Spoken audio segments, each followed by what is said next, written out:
The first time the sound came from the boy's mouth, it was so small it almost disappeared into the hum of the hospital lights, but it struck his mother harder than any scream ever could, because for 8 years there had been nothing at all. Before the story goes any further, if you believe in kindness, in second chances, and in the quiet miracles that change lives when no one is watching, please take a moment to like this video, share it with someone who needs hope today, leave a comment, and subscribe to the channel. Your support helps these stories reach hearts that may be hurting in silence. Michael Turner had learned to live with silence the way some people learn to live with pain. It became part of the air around him, something he carried from room to room without realizing how heavy it was. Born in a small town outside Columbus, Ohio, Michael never cried like other babies. Doctors called him calm, unusually calm. By the time he was 2, the calm had turned into concern. He didn't babble, he didn't point. He didn't call out for his mother, Sarah, even when she left the room. Test after test followed, white walls and clipped voices, words like developmental delay and spectrum whispered in hallways. None of it changed the fact that Michael did not speak. Not a word. Not a sound meant for anyone else. Sarah was 31 when she realized her life had become a series of translations. She learned to read the tightening of Michael's fingers when he was overwhelmed, the way his eyes flicked toward the window when he wanted to leave a room, the slight rocking that meant fear, the stiff stillness that meant exhaustion. She spoke for him at school meetings, in therapy offices, at family gatherings where well-meaning relatives smiled too hard and said he would talk when he was ready. She smiled back, then cried in the car afterward, pressing her forehead to the steering wheel, begging God to let her hear her son's voice just once before she died. Michael's world was loud in ways no one else understood.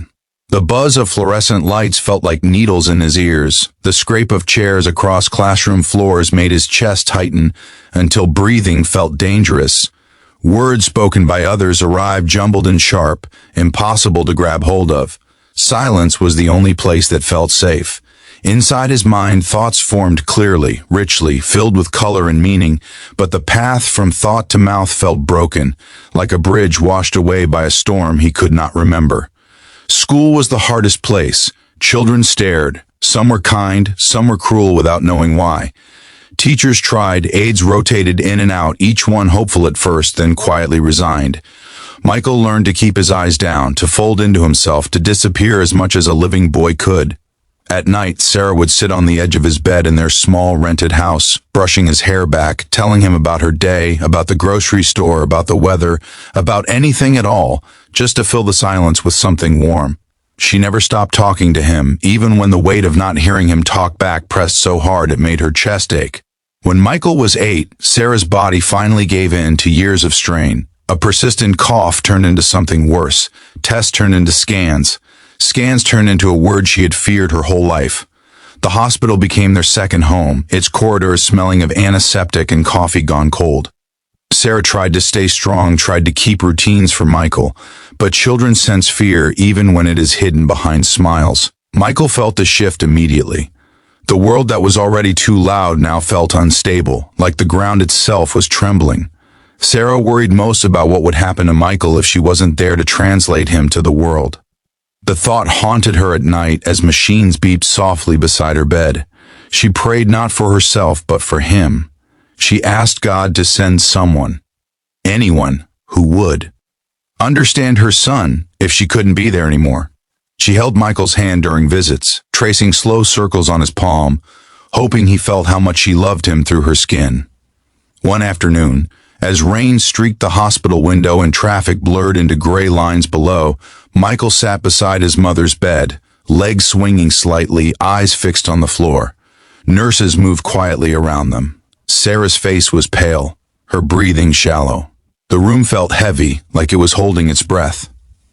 Michael felt a pressure building inside his chest, a tightness that had nothing to do with noise. It was something deeper, something raw and frightening. He sensed, without fully understanding, that something precious was slipping away. Inside his mind, words began to form with an urgency he had never felt before. They pressed against him, insistent, painful, demanding to be released. Fear wrapped around them, telling him it was impossible, that he had never done this before, that the bridge was still broken, His body trembled slightly as he squeezed his hands together, nails digging into his palms. The room seemed to narrow, the air thick and hard to breathe. Sarah noticed the change. She lifted her head weakly, watching her son with concern. She reached for his hand, her touch light but steady. In that moment, something shifted. The fear was still there, but it was joined by something stronger. Love. Desperation. A need so powerful it cracked through the walls Michael had built to survive. His mouth opened, the movement unfamiliar, awkward. Air moved differently in his throat, vibrating in a way that startled him. The sound that came out was barely more than a breath, a fragile whisper that could have been mistaken for nothing at all. But it carried 3 words, shaped with effort and courage and 8 years of silence behind them. They were not perfect. They were not loud, but they were clear enough. Sarah froze. Her heart stuttered, then raced. Tears filled her eyes as she stared at her son, afraid to blink, afraid the moment would vanish if she moved. Her hand tightened around his, her whole body trembling. In all the years of appointments and prayers and quiet despair, she had imagined this moment in 100 different ways. None of them came close to the reality of it. The sound of her son's voice, however small, shattered the silence that had defined their lives. Michael watched her reaction with wide eyes, fear flickering across his face, worried he had done something wrong. But Sarah's expression was not fear. It was wonder. It was relief. It was love so intense it seemed to fill the room, pushing back against the sterile walls. She pulled him close as best she could, pressing her forehead against his hair, tears soaking into it as she laughed and cried at the same time. The days that followed were different. Sarah's condition did not magically disappear, but something in her changed. She seemed lighter, more at peace. She spoke of Michael's future with a quiet confidence she hadn't had before. Therapists came, doctors listened more carefully. Michael didn't suddenly begin talking in full sentences, but the door had been opened. Sounds emerged slowly, cautiously, each one a victory. The world was still loud, still overwhelming, but now there was a bridge where there had been none. When Sarah passed away weeks later, it was with a calm smile, her son's hand in hers. Michael went to live with his aunt in a small town in Indiana, carrying his mother's love like a shield. He continued therapy. He learned bit by bit to give his thoughts sound.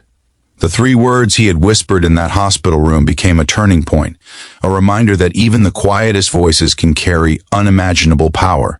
Years later, people would hear Michael speak at a community center, his words thoughtful, deliberate, filled with empathy for those who struggled to be heard.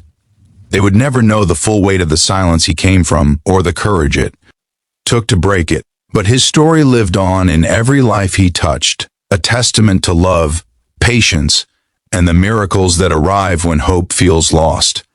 If this story touched your heart, if it reminded you of someone you love, or a moment that changed your life, please take a second to like this video, share it, and subscribe to the channel. Your engagement helps keep these stories alive and reaching those who need them most. And just before you go, we have one special request. Please comment the words "I hear you" below. You never know who might read it and feel less alone. Because sometimes the smallest whisper can echo louder than a lifetime of silence.